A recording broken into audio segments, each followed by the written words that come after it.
जो मुस्कुरा रहा है उसे दर्द ने पाला होगा, जो चल रहा है उसके पाँव में छाला होगा।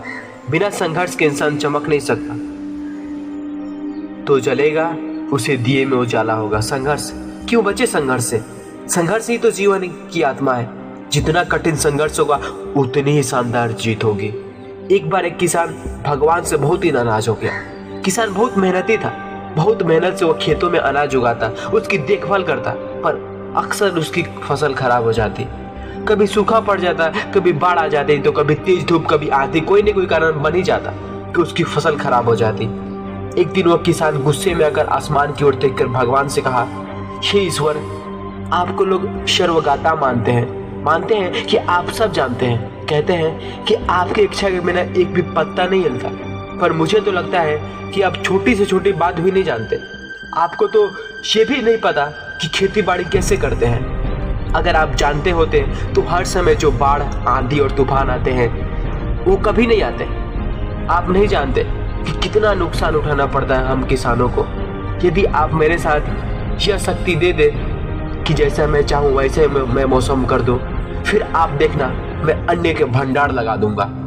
भगवान इस किसान के तीखे वाक्य सुनकर मुस्कुरा रहे थे और वह किसान के सामने प्रकट होकर बोले, मैं आज से तुझे यह शक्ति देता हूँ कि तुम अपनी खेतों पर तुम्हारी जैसी इच्छाएं तुम वैसा मौसम कर दोगे।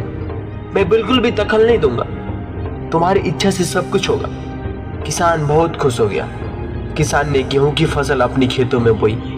जब उसे लगा कि खेतों को धूप चाहिए तो खेतों को धूप मिले, जब पानी बरसना चाहिए तभी पानी बरसा।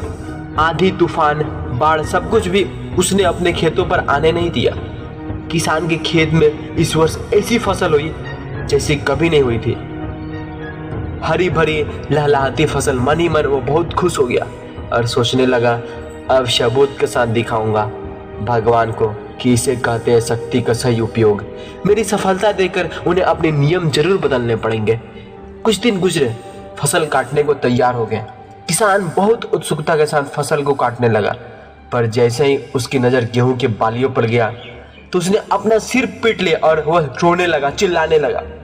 गेहूं की एक भी बाली के अंदर गेहूं का दाना नहीं था, सारी बालियां अंदर से खाली थी। किसान बहुत दुखी हो गया। उसने भगवान को रोते हुए फिर पुकारा, हे प्रभु, तुमने ये मेरे साथ क्या किया? क्या तुमने मुझे कोई सजा दी?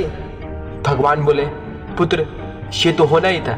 तुमने पौधों को संघर्ष करने का मौका ही कहाँ दिया? ना तुमने उन्हें आंधियों से जूझने दिया, ना तेज बारिश से सहने दिया और ना ही धूप में तपने दिया।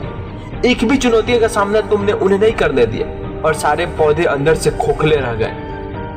जब आंधी, तूफान, तेज बारिश और धूप पड़ती है तभी ये पौधा अपने अस्तित्व को बचाने के लिए संघर्ष करते हैं और इसी संघर्ष से एक बल पैदा होता है जिसमें शक्ति होती है, ऊर्जा होती है। और यही ऊर्जा पूर्ति तेरे गेहूं के दानों की तरह जो नहीं फूटी, तूने उन्हें कठिन परिस्थितियों से गुजरने ही नहीं दिया।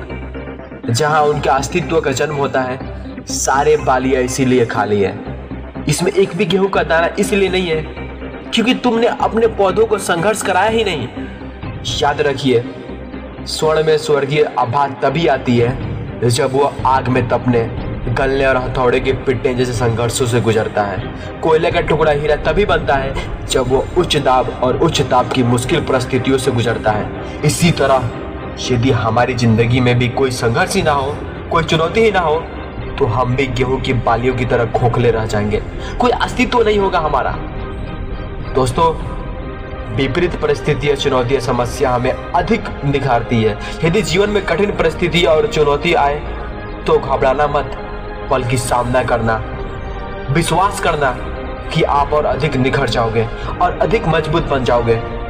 किसी ने कितना सही कहा है, जिंदगी जीना आसान नहीं होता, बिना संघर्ष कोई महान नहीं होता। जब तक ना पड़े हथौड़े की चोट तब तक पत्थर भी भगवान नहीं होता। दोस्तों, संघर्ष से भागो मत, जितनी बड़ी संघर्ष उतनी बड़ी सफलता। उम्मीद करता हूँ कि ये वीडियो आप लोगों को बहुत ही अच्छा लगा होगा। दोस्तों, मेरे चैनल को सब्सक्राइब कर लेना क्योंकि ऐसे ही आपको जुनून भर देने वाला हिस्टोरिकल वीडियो यहाँ पर मिलती रहेगी। तब तक के लिए मिलते हैं नेक्स्ट वीडियो में। जय हिंद, जय भारत।